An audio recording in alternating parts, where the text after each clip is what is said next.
শিশুবিলাকক যদি গৰ্ভস্থ অৱস্থাৰ পৰা মানে চলি আছে মই চম্ভালিব লগা শিশুৰি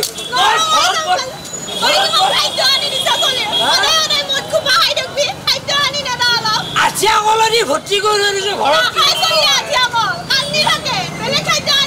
বেলেগ ঘৰলৈকে চলি ৰাখ ভাল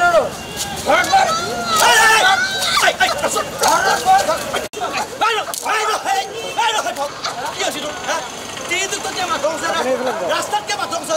আৰে এটাই চলি চানা আছে তাই চলিটোক চম্ভালিব লাগে নে গাঁৱৰ চেঙৰা পালত ঘূৰি ফুৰিব লাগে আমিও দেখা পাইছো কোন চেঙৰাত ঘূৰি আছে কোনে কি কৰিছে চলিটো অকল এই জন্ম দিছে নে তই জন্ম দিছ আৰে দুটাৰো সমান অধিকাৰ আছে পিছে এই ৰাঘৱ পাওনাটো ৰাঘৱ পাওনা মাল খাই এটা লেভেল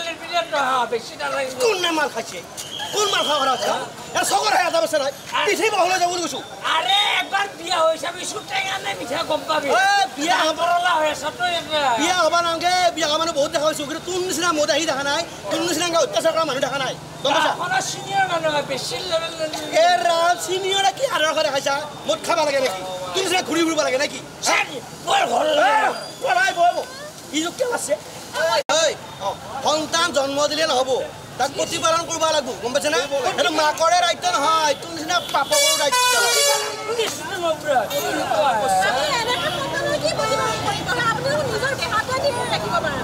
আৰু আপোনাৰ সন্তান যেতিয়া গৰ্ভস্থ হৈ থাকিব তেতিয়া ২৭০টা দিন আপুনি ভালদৰে চেকআপ কৰাব লাগে আপুনি এইবিলাক কৰোৱা নাই সেইকাৰণে আপোনাৰ সন্তানটি বেমাৰ ভুগিছে বুজি পাইছে আৰু যেতিয়া ছমাহলৈকে অকল মাকৰ গাখীৰ খুৱাব লাগে আৰু সেই সময়ত এনেকুৱা খাদ্য মাকক খুৱাব লাগে বুজি পাইছে তাৰপিছত যেতিয়া ছমাহ পাৰ হ'ব তাৰপিছত আপোনাৰ সন্তানটিক এনেকুৱা খাদ্য কৈছোঁ বাৰু কি বুজি পাইছে তাৰমানে আমাৰ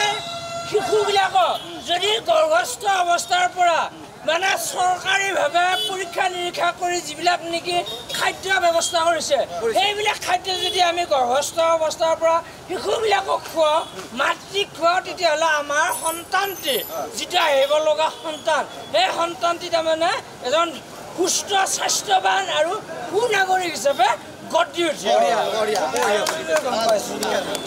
এতিয়া বলক আপোনাৰ ঘৰলৈকে যাম আমি হ'ব বিভিন্ন শোধন কৰি পেলাই এইটো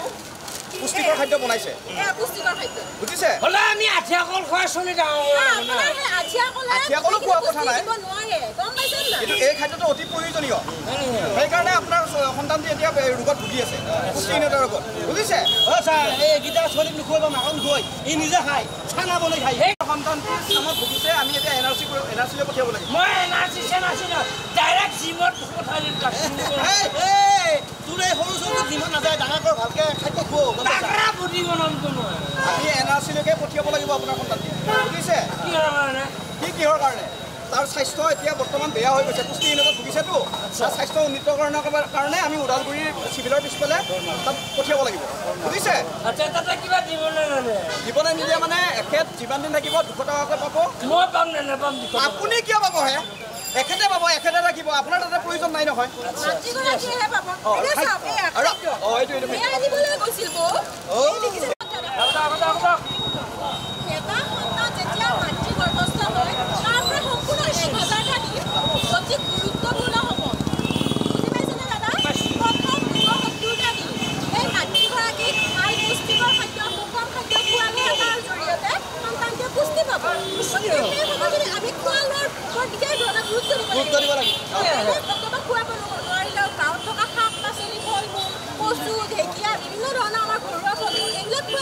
আমাৰ যিখিনি উঠি অহা সৰু সৰু ল'ৰা ছোৱালী মাতৃগৰ্ভতে বহুত ল'ৰা ছোৱালীয়ে পুষ্টিহীনতাত ভোগে কাৰণ এই বিষয়ে আমাৰ বহুতো মানুহ এতিয়াও সজাগ নহয় গতিকে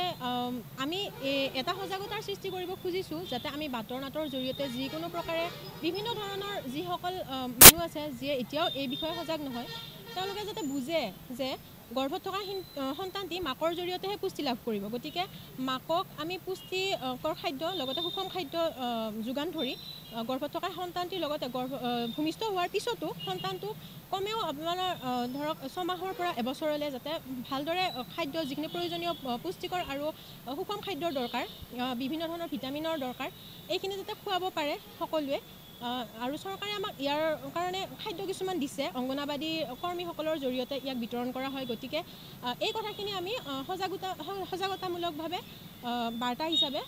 সমাজৰ আগত দাঙি ধৰিবলৈ চেষ্টা কৰিছোঁ সমাজ কল্যাণ বিভাগ আৰু আৰ্নাই কালচাৰেল গোষ্ঠীৰ তৰফৰ পৰা আমি এখন বাৰ্তানাট কৰিছোঁ ইয়াত যিবিলাক শিশু